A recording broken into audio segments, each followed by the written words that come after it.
আমার নগদ খোদা, আমি চাই আর পাই, এখানে কোনো বাকির কারবার নাই। সারা জীবন ডাইকে গেলাম, মেলা শুনলো না, না শুনলে আর কোনো খবরই না। তাইলে ওই ডাকাডাকির কোনো দরকার নাই।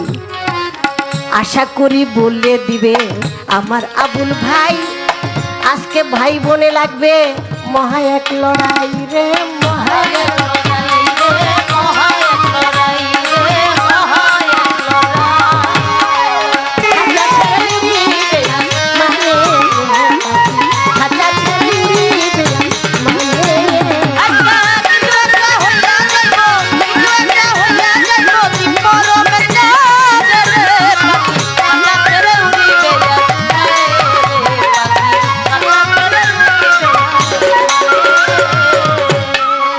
শুনেন শুনেন গুণের ভাই, শুনেন দিয়া মন,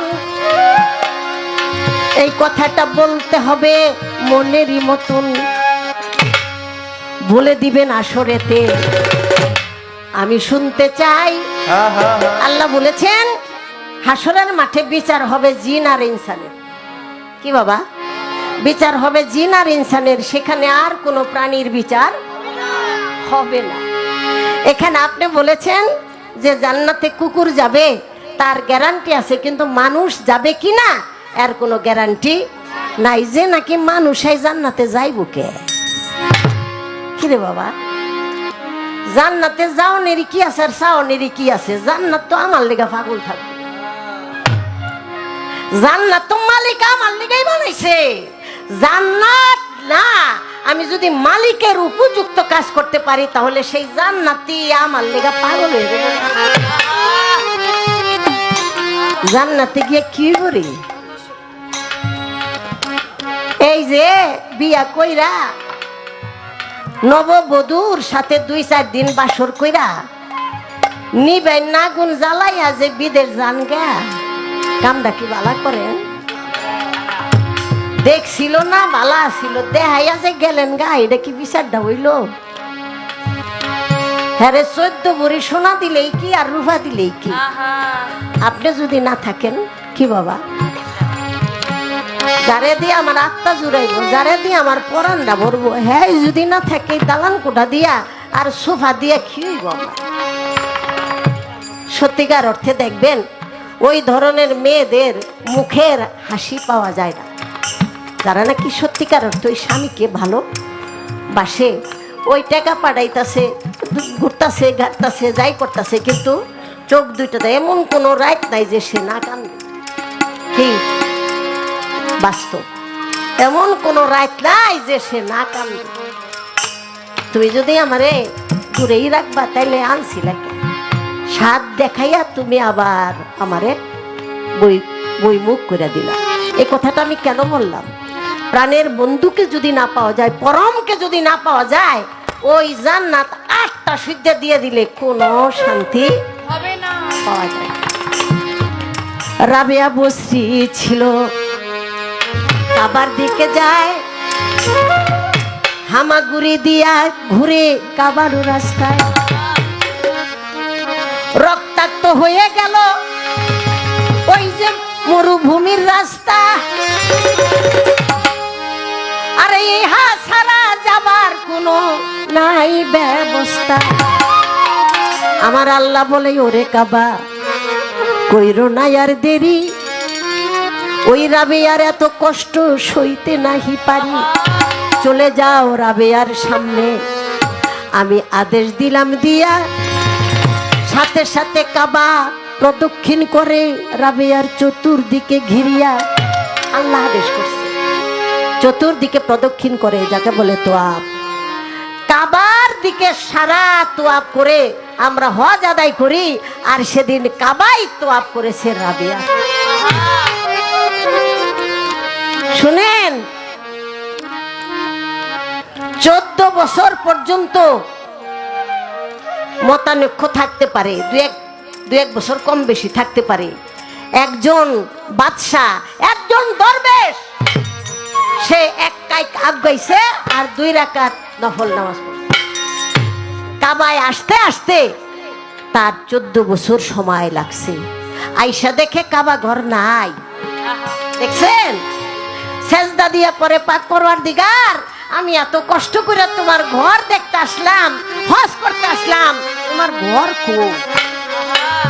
আমার আল্লাহ বলে, দরবেশ অপেক্ষা করো, আমার এক দুঃখিনী, আমার এক দরদিকে, আমারে যে ভালোবাসে তার একটু আগায় আনতে গেছে। চাইয়া দেখ একটা বৃদ্ধা রমণী লাঠি ভর করে হামাগুড়ি দিয়া অবস্থায় আছে। তখন ওই দরবেশ বলল, আল্লাহ বুঝলাম না, আমি এত কষ্ট কইরা নামাজ কালাম কইরা তোমার ঘরে আসলাম, আর আমি না দেখা ওই একটা বৃদ্ধা রমণী সে কে এমন ইবাদত বন্দেগী করেছে যে তার কাছে চলে গেল কাবা। সেদিন আমার আল্লাহ বলেছিলেন, হে ইব্রাহিম আদম, তোমার ভিতরে একটা অহংকার ছিল যে দুনিয়ার মধ্যে তোমার মতো এত বড় ইবাদতকারী কেউ নাই, যে তুমি এক কায়িক আগাইছো আর 2 রাকাত করে নফল নামাজ পড়ছো, তোমার প্রতি বুঝি আমি সবচেয়ে বেশি সন্তুষ্ট না, কখনো না। যেই ইবাদতের সাথে তার অহংকার লুকায় থাকে, সেই অহংকার কখনো আলোকিত হতে পারে না, সেটাই সবচেয়ে তার অন্ধকার।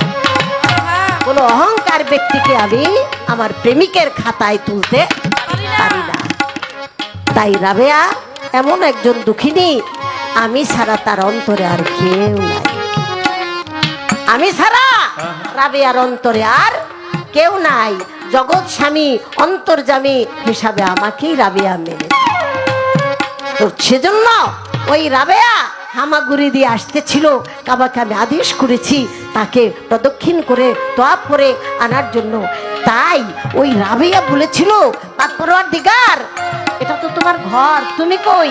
আমার আল্লাহ বলেছেন, আমাকে যে চায় আমি অবশ্যই তার সাথে মিলন করে থাকি, এই মুহূর্তে নয়, তুমি অপেক্ষা করো। বলেছিল, আমি তো কাবার জন্য আসি নাই, আমি তো ঘরের জন্য আসি নাই, ঘর দিয়ে আমার কি হইব আমি যদি আমার বন্ধু না পাই। কত জমিদার, কত গভর্নর রাবিয়াকে বিয়ে করতে চাইছে, সে বলছে, তোমরা আমারে বিয়ে করবা, আমার কবরের হিসাবটা কি তোমরা দিতে পারবা? বলছে, না। হাসরের মাঠে আমার আমলনামা ডাইন হাতে হবে, এটার গ্যারান্টি দিতে পারবা? না। তাই যদি না পারো তাহলে কিসের সংসার? আমি যার সাথে প্রেম করলে আমাকে কবুল করে নিবে গ্যারান্টি সহকারে, আমি তার সাথে প্রেম করি, এটার নাম হলো প্রেম। ওই প্রেমিক যে হয়, আল্লাহ তাআলা তার সাথে দৈনন্দিন সব সময় কথা বলে।